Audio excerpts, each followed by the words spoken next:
বিকেল ৫:৩০টার দিকে আগুন লাগার পর নিয়ন্ত্রণে কাজ করছে ফায়ার সার্ভিসের ১৯টি ইউনিট। সেখানে আছেন আমাদের সহকর্মী ইমতিয়াজ সনি, সরাসরি যুক্ত হব তার সঙ্গে।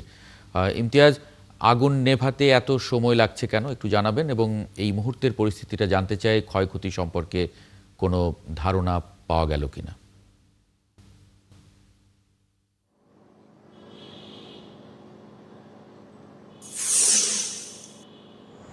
মাহবুব, একটা সুসংবাদ আছে।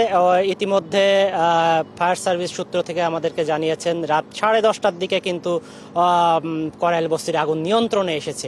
অর্থাৎ এখন কিন্তু আগুন টোটালে ফায়ার সার্ভিসের নিয়ন্ত্রণে আছে। এই আগুনটা আজ ছড়িয়ে পড়বে না বলেই তারা আমাদের জানিয়েছেন। কিন্তু এখনও কিন্তু আগুন নির্বাপনের যে পুরোপুরি নির্বাপন সেটা কিন্তু সম্ভব হয়নি। সেটা সম্ভব হতে আরও বেশ কয়েক ঘন্টার সময় লাগবে, এমনকি সারা রাতও লেগে যেতে পারে।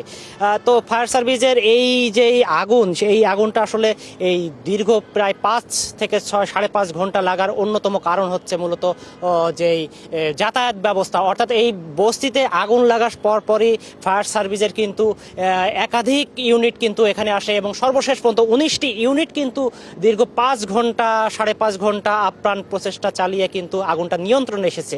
কিন্তু এই ইউনিটগুলো কিন্তু যথাসময়ে কিন্তু এই বস্তির ভেতরে প্রবেশ করতে পারেনি, যার কারণে কিন্তু আগুন নিয়ন্ত্রণে এবং নির্বাপন করতে তাদের বেশ বেগ পেতে হয়। আমরা দেখেছি এখানে এসে মূলত ফায়ার সার্ভিসের গাড়ি এগুলো না ঢোকার কারণে যেই গুলশান যে লেক, অর্থাৎ গুলশান ঝিলপাড়, কলাইল বস্তির যেই ঝিলপাড়, এই এলাকা থেকে কিন্তু ফায়ার সার্ভিসের বিভিন্ন ইউনিট এসে তাদের আগুন নির্বাপনের যেসব সরঞ্জাম সেগুলো কিন্তু নৌকায় করে কিন্তু বস্তির দিকে নিয়ে গিয়ে তারা তারপরে আগুন নেভানোর চেষ্টা চালিয়েছেন। এছাড়াও বিভিন্ন রকম জেনারেটর এবং পাম্প মেশিন নিয়ে কিন্তু এই যে লেক, করাইল বস্তির যে লেক, এই লেকের পানি দিয়ে কিন্তু আসলে তারা বস্তিতে আগুন নিয়ন্ত্রণ করার চেষ্টা চালিয়ে গেছে ঘন্টার পর ঘন্টা ধরে। আর খুব কম পরিমাণে আসলে গাড়ি ইউনিট। ধন্যবাদ যুক্ত হবার জন্য।